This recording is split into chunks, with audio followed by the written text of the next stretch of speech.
Have you ever imagined living on the edge of a cliff? You can't look down without fear of falling, and you can't look up without overwhelming vastness. You don't know what's around the next bend, and just pray you don't fall off, toppling down the mountainside and into the unknown expanse of evergreens, boulders, and lakes. But there's also excitement, a grandiose experience that you're on top of the world, and nothing can bring you down, until you may lose your footing.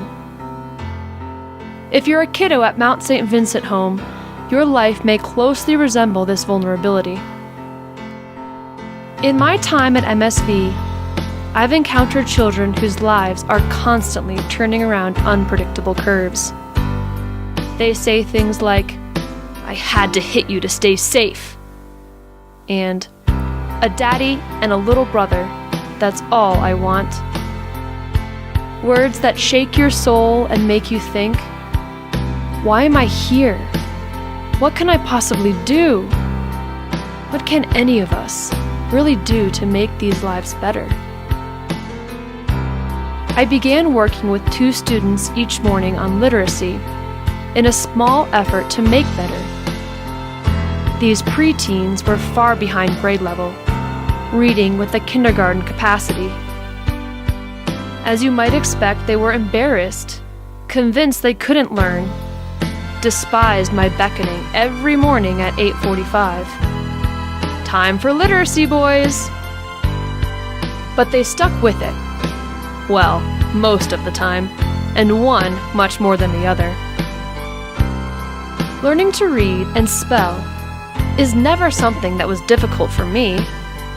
For most of us, just as learning to keep our hands to ourselves, regulate our emotions, and use kind words.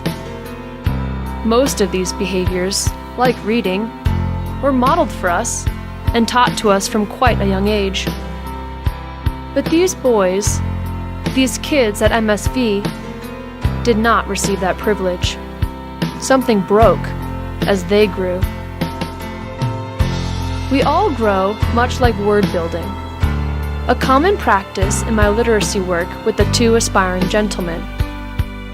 D, D-I, D-I-F. Different is how they feel, but success is what they achieve.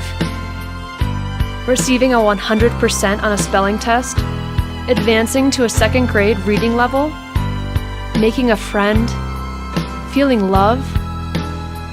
These are the accomplishments MSV kiddos yearn for every single day.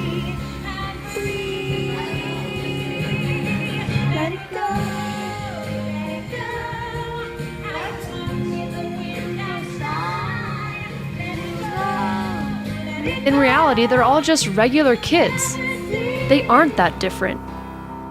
They say silly things like, "You're uglier than a tadpole," when they're angry, and "Ready, set, take a break," when it's time to rest in gym.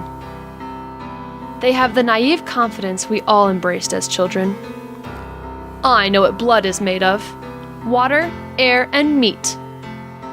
And they create imaginary worlds where only good can come. Each and every day I pray that those imaginary worlds become real. With the willingness to embrace them as children of God, we give the kiddos hope that their wounds will heal, that they will find families, and that they will be loved. We give them the greatest gift of all. For to have faith, as my favorite childhood character once said, is to have wings. Next time they turn a corner or topple into the unknown, it won't be so scary, because wings of faith will carry them through. Wings take them off the side of that treacherous cliff and into the grandiose experience of living better lives.